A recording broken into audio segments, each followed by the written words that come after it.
This is Internet Business Mastery, episode 76. In a world where bosses control your life and thoughts of escape fill your mind, where inspiration seems dead and cynicism rules the masses, you have a desire to break free. You feel the need to take control. Now, there exists a place where the secrets of freedom and wealth are given to those who believe. InternetBusinessMastery.com. Free your mind. Hello and welcome to Internet Business Mastery Online at InternetBusinessMastery.com. I'm Sterling. And I'm Jay. And we're here to help you escape the 9-to-5 and live the lifestyle of your dreams by turning your life's passion into a profitable internet business, even if you're just getting started today. On this episode of Internet Business Mastery, we finish our two-part series on selecting a profitable niche for your internet business. Plus, in the quick tip, another free and easy tool for rendering and preparing your audio content. We'd like to remind you that if you'd like to get a jump start on creating your own profitable internet business by using our proven system, claim your risk-free trial membership to the Internet Business Mastery Academy by going to freeaudiogift.com.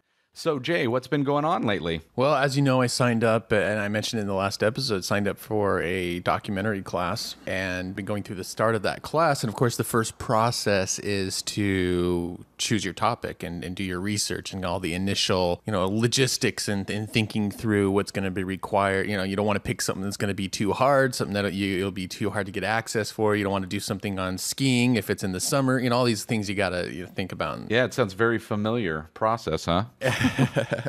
And the funny thing is that I was sitting, so after the first class, I walked over to Powell's Books, which is the huge, takes up a whole city block, one of the biggest or maybe the biggest bookstore in the nation. And I was just sitting in the cafe there to start brainstorming out because the first assignment is to choose a topic and do preliminary research. And so I was sitting there and, started out thinking, okay, well, what are things I'm interested in? What are things I'm passionate about? What are things I'd like to find out more about? What are things I'd like to communicate to the world? And I'm like, man, this is like choosing a niche for your internet business.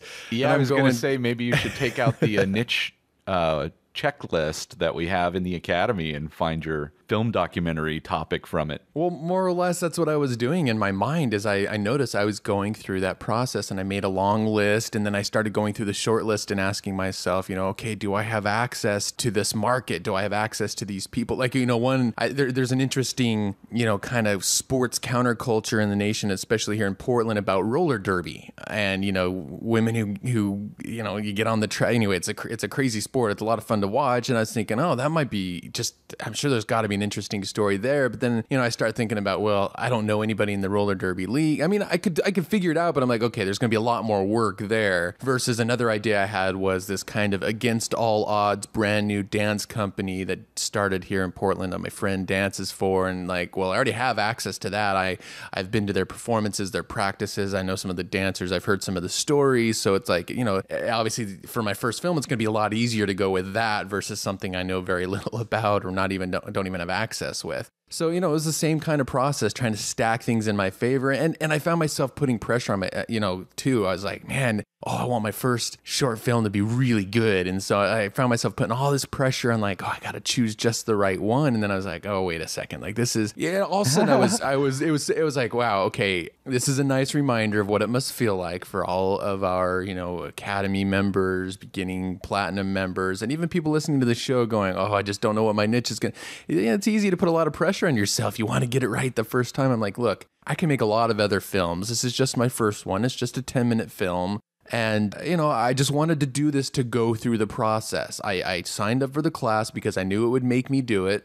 I knew I'd be accountable. I knew that come December 11th, I think it is, they're going to be showing these films, so it was like I had a deadline. Yeah, well, and you have the class of other people like-minded, right, that you can bounce stuff off of. That was one of the first things the instructor said was, I highly recommend that you make filmmaking a team sport and find somebody in this class to partner up with. And, I'm sitting there thinking about all the advantages in internet business of working with a partner or a mastermind or a mentor and thinking, yeah, it's the same thing. Like, you get too close to a project, good to have somebody else there with their point of view. And so it was just pretty crazy to think of all the parallels between creating this documentary film and starting an internet business. And I was like, man, that'd make a great episode. Like, why documentary filmmaking is like starting an internet business. But it was a lot of fun going through that process.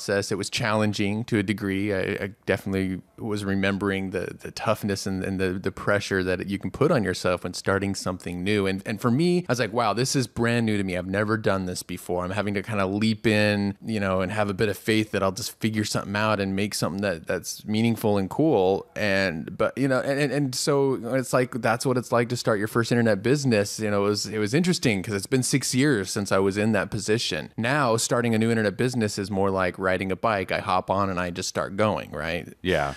And so I was like, okay, this is very interesting to kind of see that parallel and remember what these feelings are like. But in the end, again, it was all about, okay, you know what? I did this just because I want to go through the process and I know I'm going to learn things. And then when I make my next film, it'll be that much easier and I can always make more, Well, and you learned your first lesson. I saw even on Twitter people saying stuff, but the first lesson was that every single person you tell about this will have an opinion on what you should do. Yeah. And you learned it the hard way by I was pitching you stuff. Yeah. As well as people on Twitter, all over. Everybody has an idea of what you should do. And there were some great ideas in there. Of course, I came up with at least 10 of my own and have narrowed it down now to 2 or 3. And I'm pretty sure I've chosen the one that I'm going to do, and we'll see. Well, and I think actually that one of them is secretly about you because I know you like to dance. Yeah, right. It's like my real lifelong dream is to be a member of a dance company. There you go.